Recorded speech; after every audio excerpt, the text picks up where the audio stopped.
While it says that our text this morning is from Matthew chapter 5, like forever, I'm going to limit it to verses 17 through 20 and not read the rest of the "you say, but I say" parts of the Sermon on the Mount.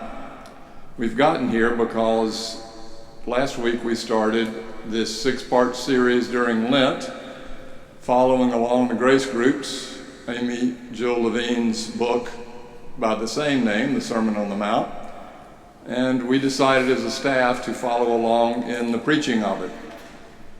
Last week we dealt with the Beatitudes, the practices that Jesus gives his disciples, not the crowd, the disciples, or those who want to be the disciples.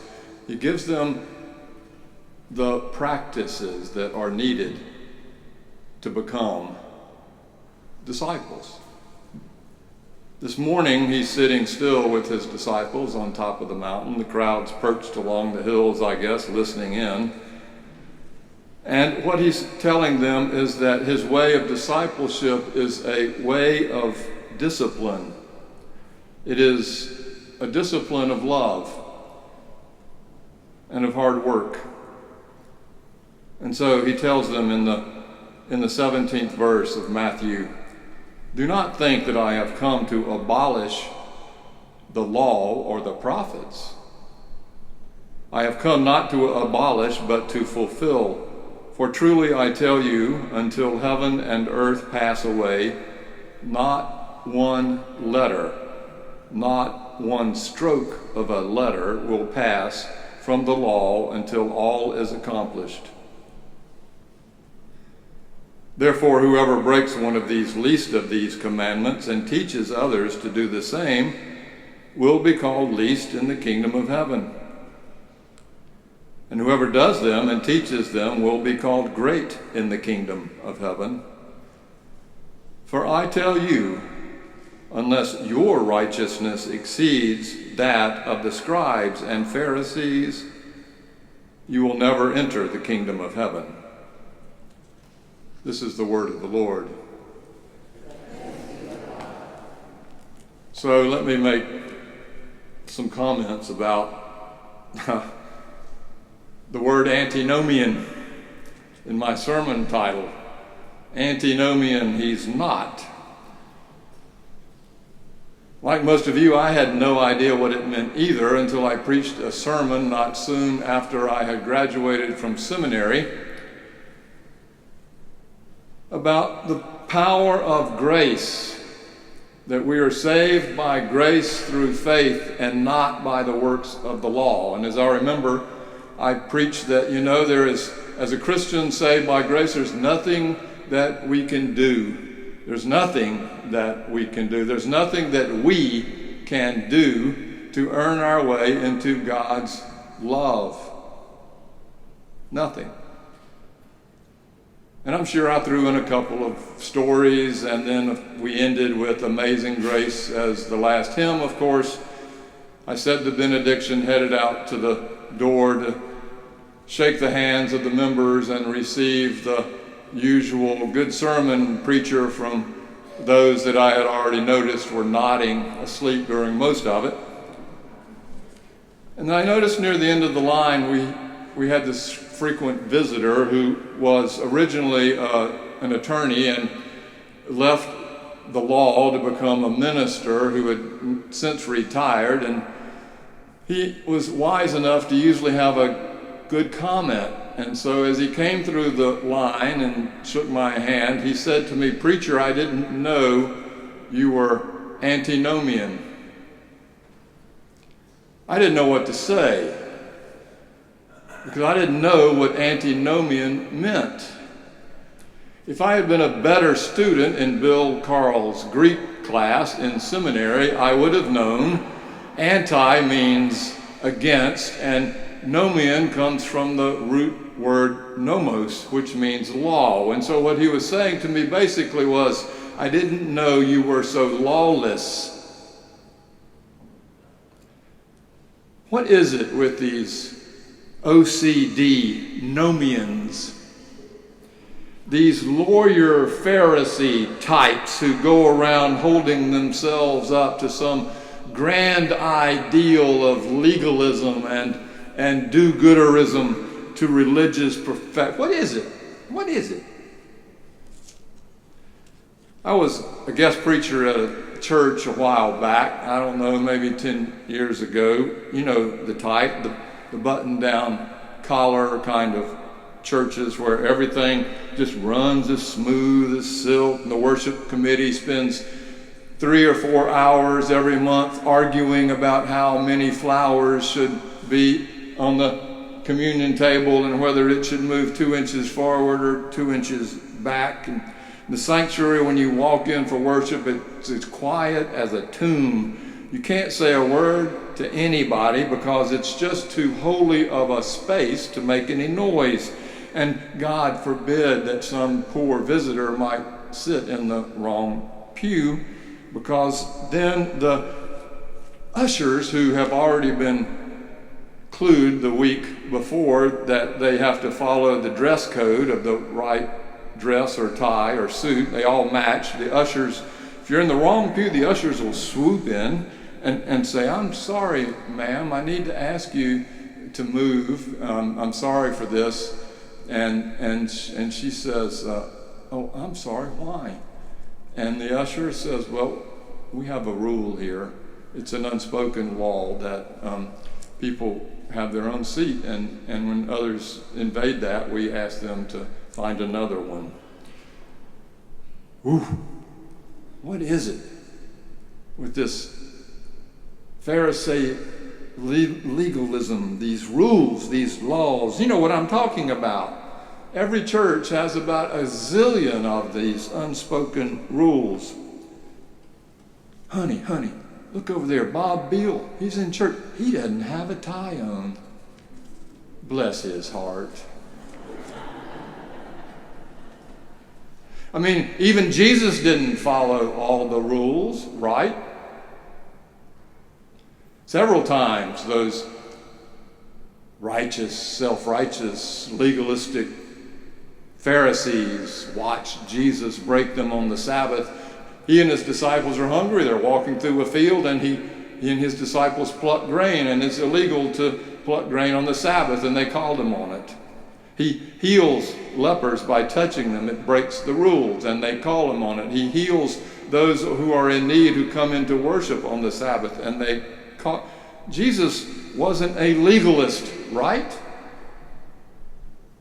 He didn't get bogged down into squeezing every single drop out of the fruit of the law. The law that Jesus taught was, in fact, the law of love and not religious perfection, right? Teacher, which commandment is the greatest?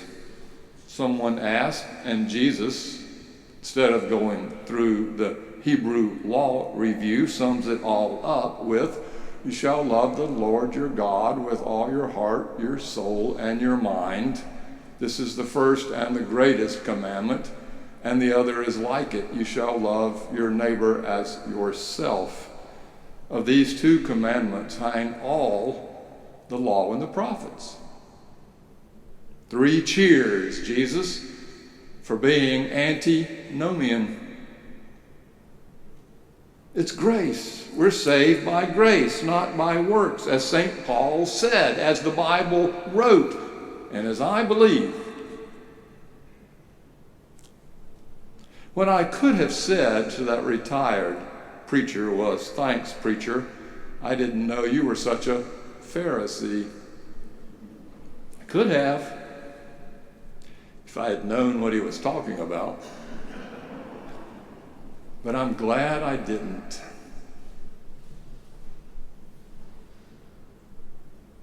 Looking back on his comment, I grew to understand that I appreciated him calling me on it. For the fact is that I have problems with rules. There's this anti-authoritarian streak in me I need to share And I know I'm talking among friends because they wouldn't call this church independent for nothing.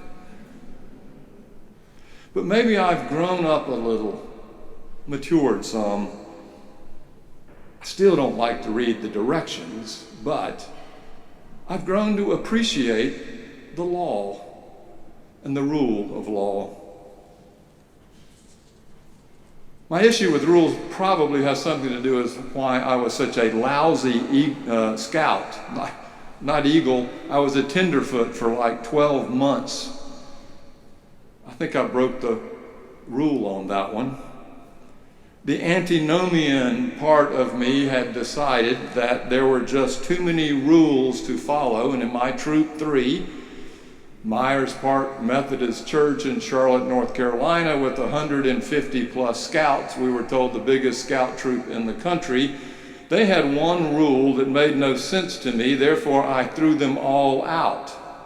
The rule was if you get caught with your hands in your pants pockets, you would have to hold them out, palms down, and the scoutmaster would slap them as hard as he could.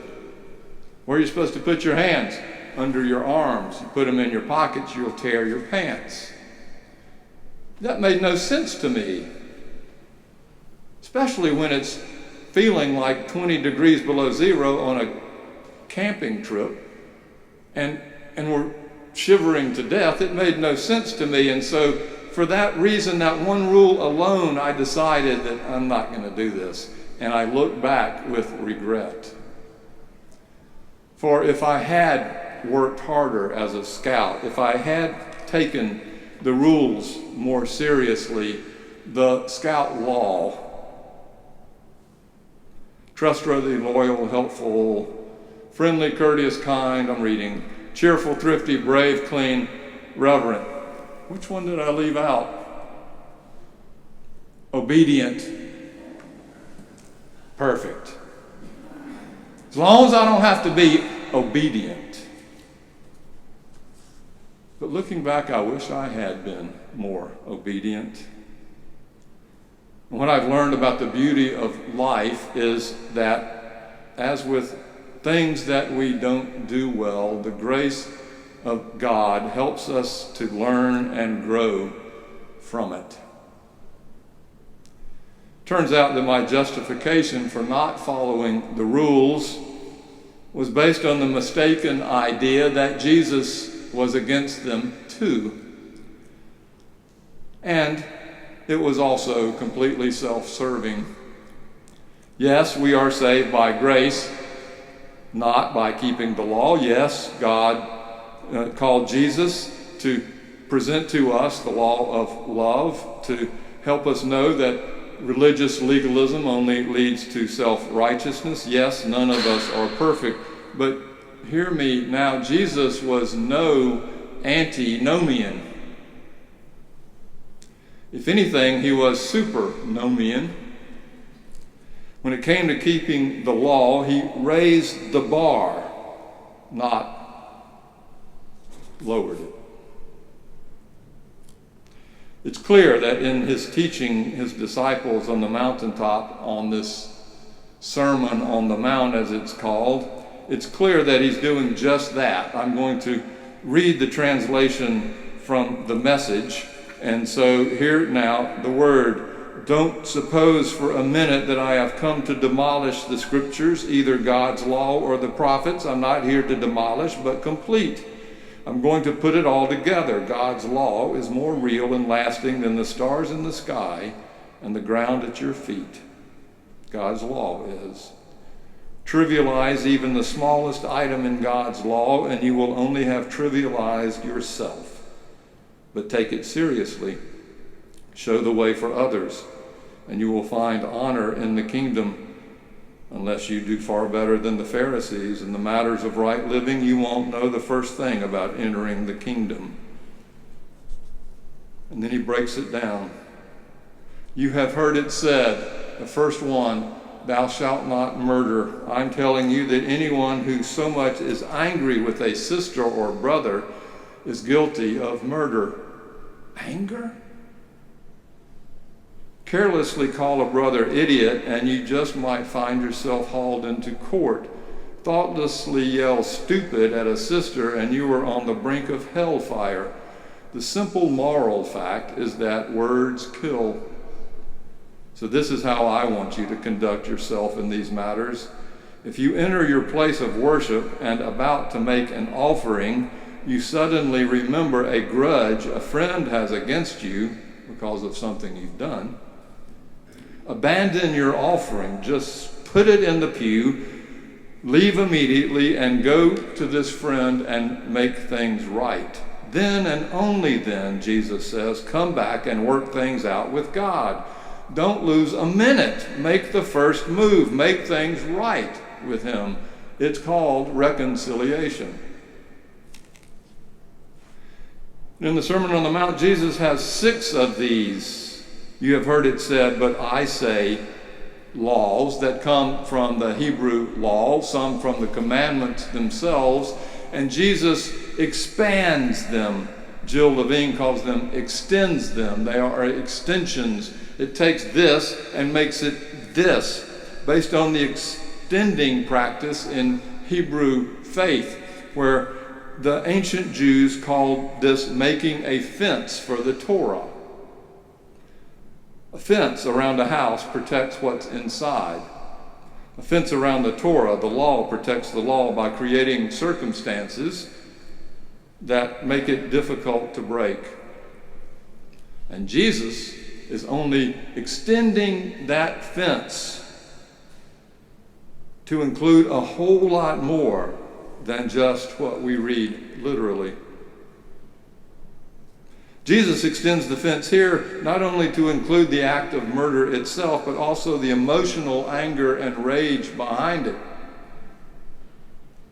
as well as the judgment that comes to us when we judge others and blame and shame and name.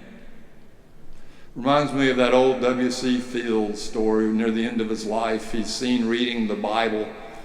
You know that story, and some friend walks by and says, W.C., what are you doing? You're reading the Bible. Why are you reading the Bible? And Fields responds, looking for loopholes. Here Jesus is not only closing the loopholes around murder, he's sewing up the loophole in our heart that seems to convince us that what we think and what we say does not really matter. I say to you, if you are angry with a brother or sister, Jesus says you have committed murder. You're liable to judgment. And if you insult a brother or sister, you'll be liable to the court. Jesus is clear that our anger and our rage and our judgmentalism takes a huge toll on us and on those around us. And that we need to make amends as soon as we can when that anger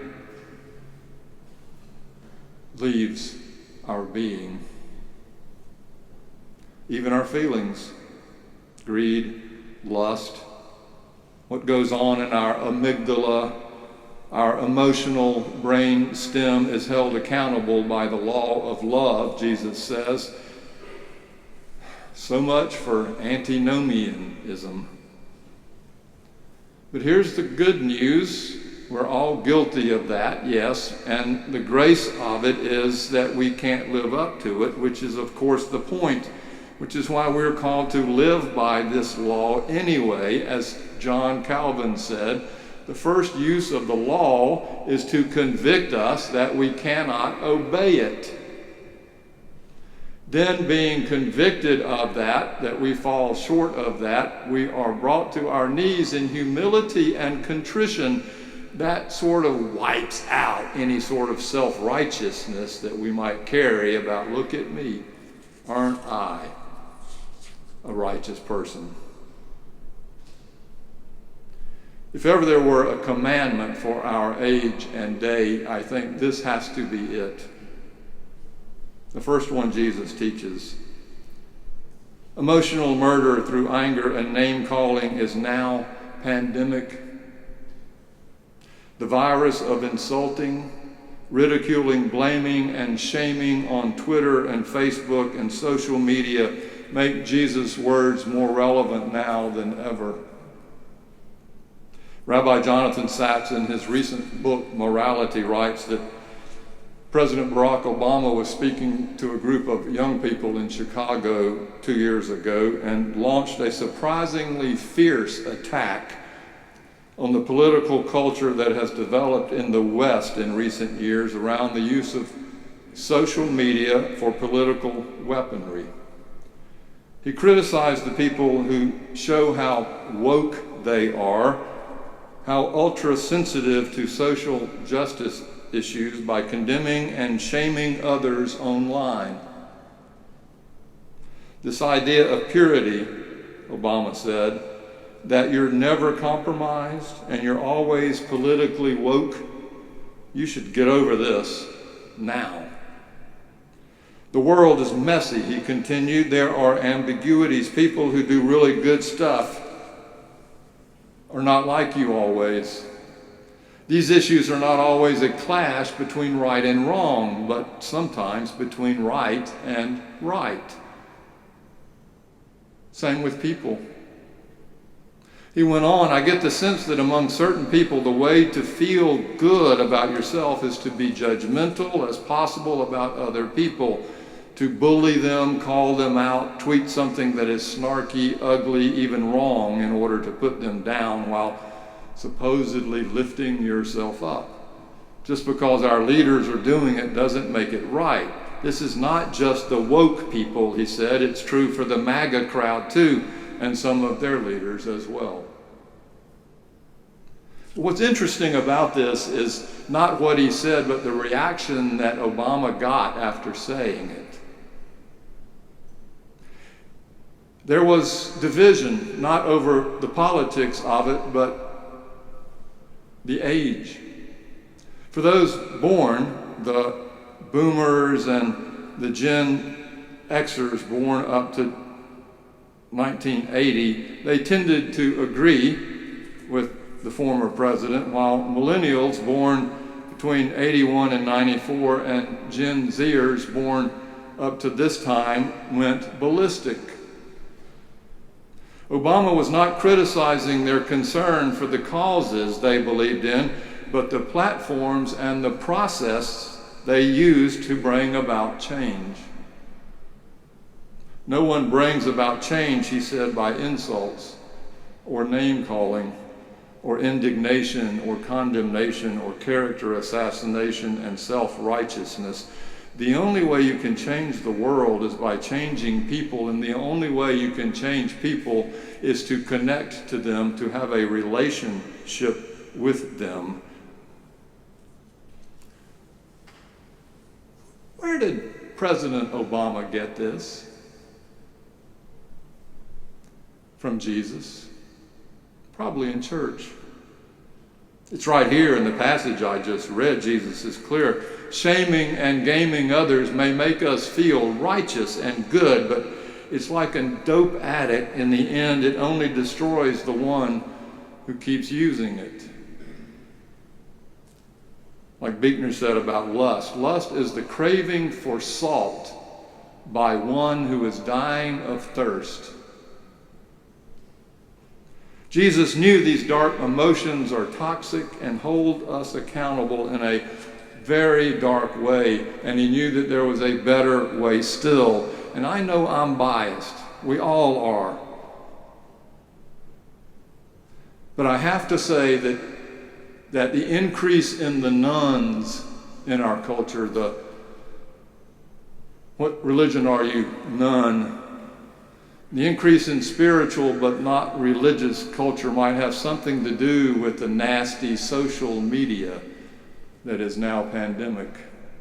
If you grew up in church, that taught grace and that the rules do matter, we might just remember the words Jesus wrote in the Sermon on the Mount. We might learn that none of us are righteous, that we're all full of ambiguities and mixed motives, that we all sin and fall short of the glory of God.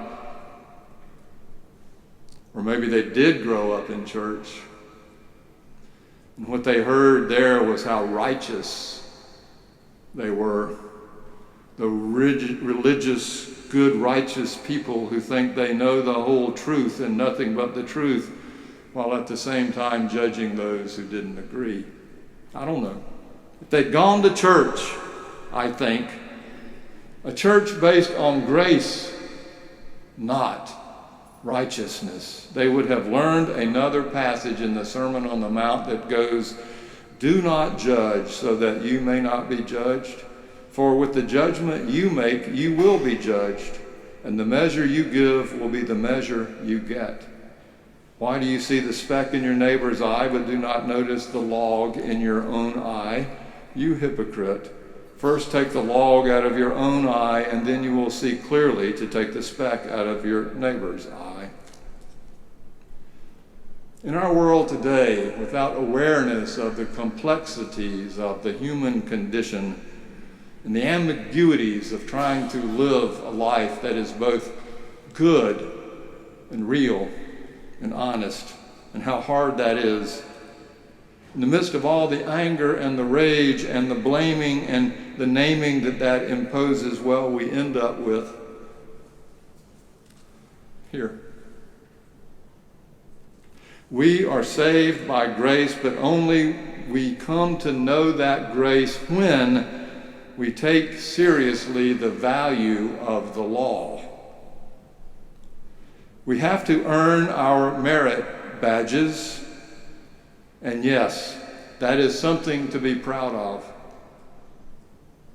but not to be too proud of. For in the end, we will all be humbled by the log in our own eyes. And when we are, we will come to know what it means truly to be saved by God's grace. Let us pray. We give you thanks, O God, that you hold us accountable to the law of love and life, so that we may become more in your image, full of grace, forgiveness, and yes, even obedience. In Christ's name, amen.